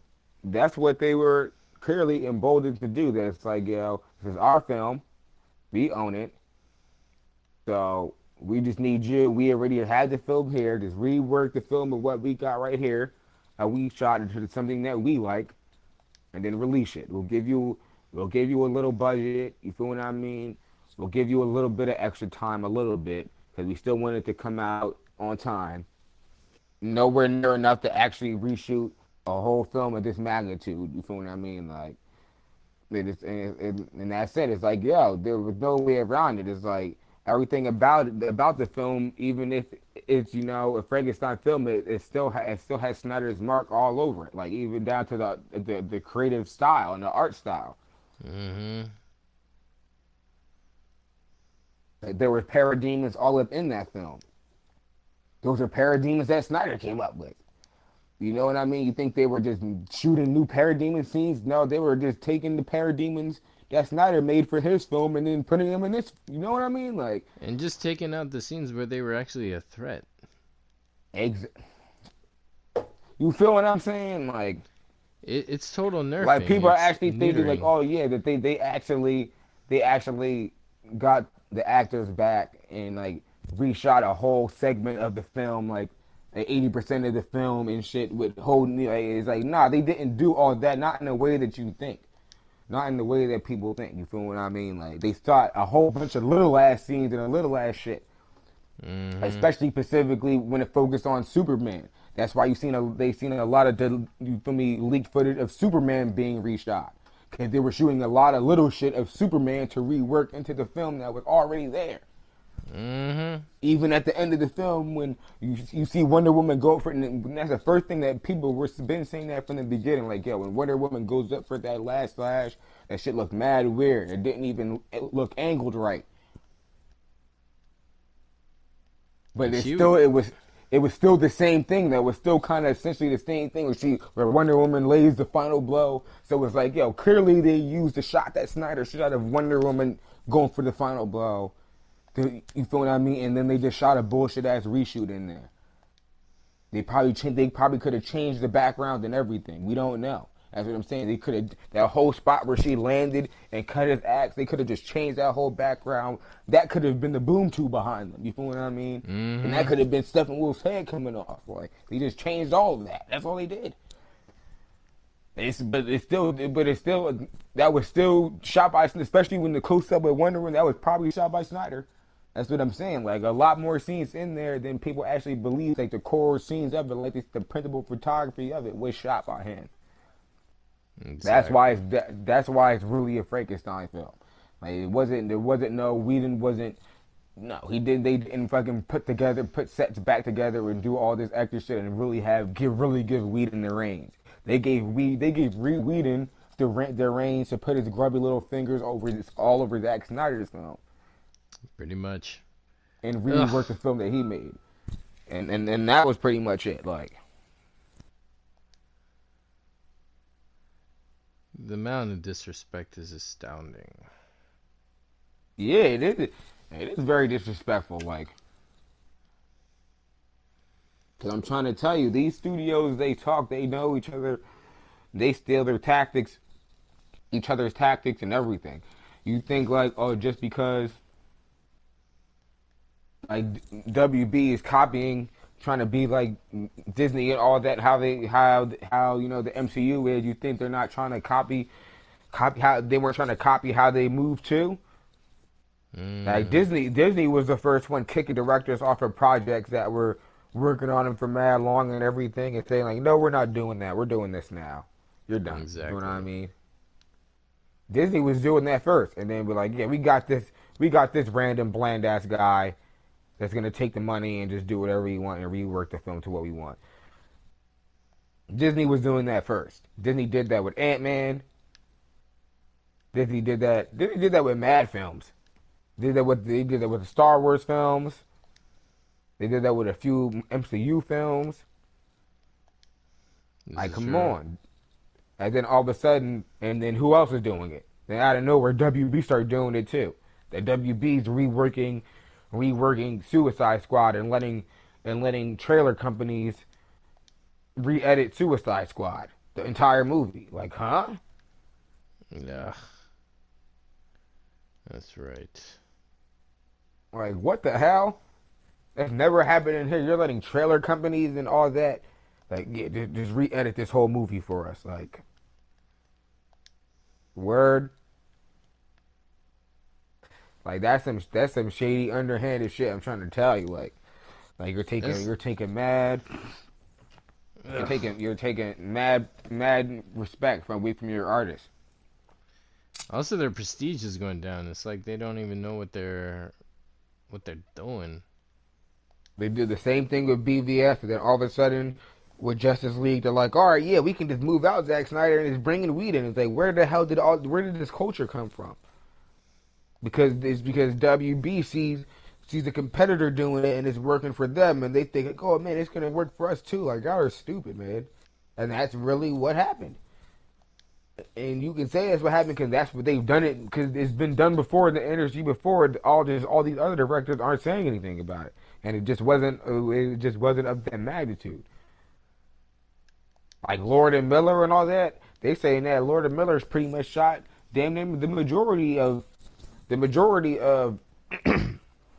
the solo movie. Casting Kennedy said, "Nah, get him up out of here." Had Ron Howard reshoot the whole movie within like 2 months. That's It's Ron like a Howard though. few. He is a badass. It's like damn, but it's like damn now. Like Yeah, word cracking the shit. whip is so very Yeah, ferocious. like a good way to say it. It's like you're cracking the whip mad hard. Like what the fuck? Was it really that necessary? And Like then what Loki these did people the same shit do? to Snyder. They did the same shit. Like, he was like, all right, get him out of here. And then we'll have somebody just rework the stuff that he did, and we'll just have this film. But it doesn't even matter. Just have whoever's name on the board is gonna make a billion. Like it's like there's like y'all are like fucking a bunch of cokeheads. Like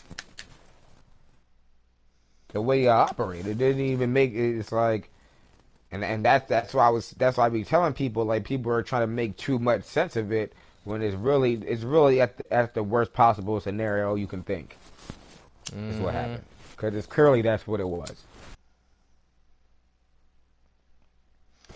They So was true. doing some bullshit. Like even around that time, Jeff Johns was trying to make it seem like, oh yeah, like he was about to save DC films for the fans and all that stuff. And everything. He was like, oh yeah, don't worry, we have a secret weapon. Who was the secret weapon? The secret weapon Jeff was, Johns. eh, yeah, the secret weapon was Joss Whedon, man. Oh yeah, that word is gonna be. Oh look, this person did something great in the other franchise. Clearly, you must love ours. Cause those the niggas is buddy buddy, like, oh yeah, don't worry, we have a secret weapon. I'm about to undercut Snyder and get my bro Whedon in there. Like you're a dickhead, yo. I'm about to fuck over Snyder, then Whedon's gonna come and he's gonna save the DC films with me. Ugh.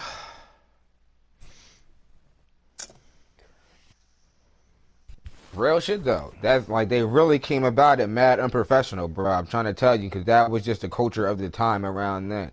Now that shit is starting to die down because people are starting to catch on to that shit. But people were coming real brazen and unprofessional around those times now. Even people in the industry, like. Mm-hmm. And now that they see that people are tired of that shit, and they're gonna push back against that. They're starting to calm down. Even back then, Jeff Johns was talking shit, and you feel what I mean. He really banging his chest mad loud, like, yeah, don't worry, we got this. We're about to rework Justice League and save it. You gonna see, I got a secret weapon. Talking all this shit. You feel what I mean? And what was he talking about? He was pretty much telling you, don't worry, we have Zack Snyder's film. We're about to rework it. Zack Snyder think we're about to drop his film that's already done. No, I'm about to do what I want with it. The chalice. The last post that Snyder said to drink from the chalice and be reborn. So what I was thinking was in Excalibur, the next scene after that, Arthur rises from his bed and he says, "Ready, my knights. We must prepare for battle." And they ride out for battle for the final battle in the film. Mm-hmm. And I think that might have a connection to us being, close to the goal because Mm. Snyder hasn't posted anything about it just yet. Posted a picture of his dog, like you said, but Yeah, but that's a different matter. but you never know. The what I say is what'll be interesting is the next thing that Snyder posts and see what he says. Because if the next thing that he posts is just something regular, I guess we can say it's just it's a restart and we're kind of just on the waiting game again. But I feel like the next thing that he's gonna post might be something big. Mm. His New Year's is coming up too, and I don't know if Snyder's a guy that sentimentals over the New Year's, or maybe he might want to give fans something to go rah rah about over the New Year's. But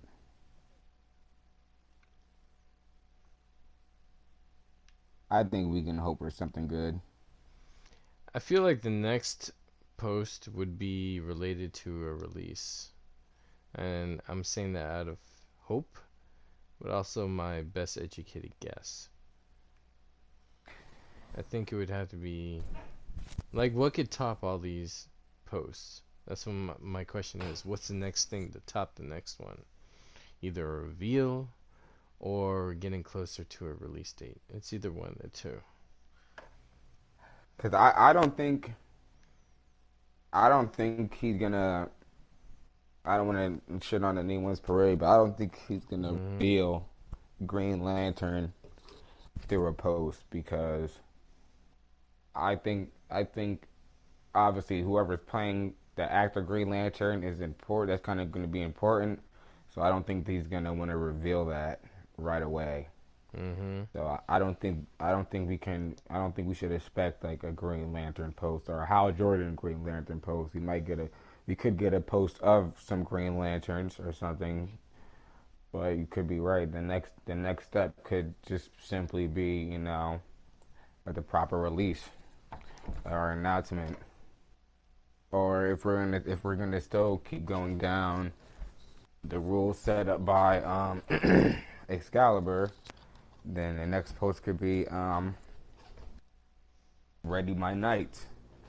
Mm-hmm. Like, and if we're talking about readying the knights, then only the next step would be to prepare for battle. So maybe we'll get some posts. Maybe we'll get some more one-liner posts. But there's only so many lines left That's really before it true. actually gets to the battle. So Yeah, like what more could there be other than a release of some sort? yeah, I'd have to agree. There's not really that much space left. So today is the 28th, right? And The actually, yeah, 27th. It's probably the 28th for you at this time. yeah, it's the 28th for me right now. But yeah, I think if not on on New Year's, maybe the day before, the days after, we could get something big. I think we can concur on that. I concur. I hope. I think so. What a good way to kick off the next year, right? And the Yeah, next year will be the beginning of the third year of waiting for this cut to be out. Three things happen in trilogies, right? yep. Hopefully, it'll be the last year. Mm-hmm. But for all those who's on this wild ride with us, seems like it might be coming to an end soon. Mm-hmm. I don't think we would be leading you astray to say that you could probably expect to be seeing the Snyder Cut in 2020. That is my guess, my most educated guess and hope. Yeah. Past that, is there any final comments you would like to make, sir? No, I think that's it. That's it on the hit it on the noggin. Word. How about you? Well, nope.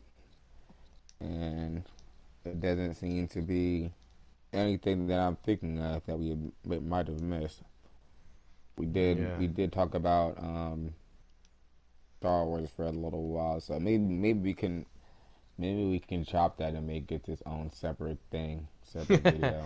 No, I think it's good. It's part of it because they're all connected and it's all. You think Uh, it evens in well?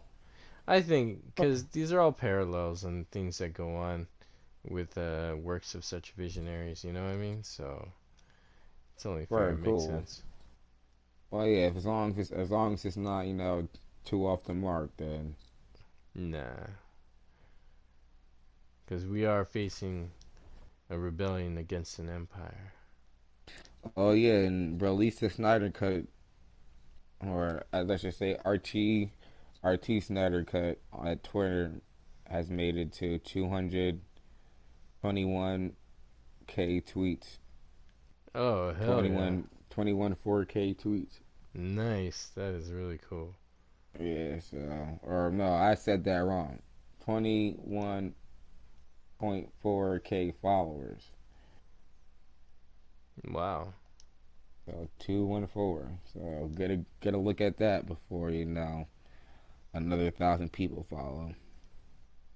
And they really did get a lot of their followers up in like the last few months. They got a lot of followers, especially when the anniversary rolled around. I was checking their account and like their followers were going up by like literally the thousands. Oh wow.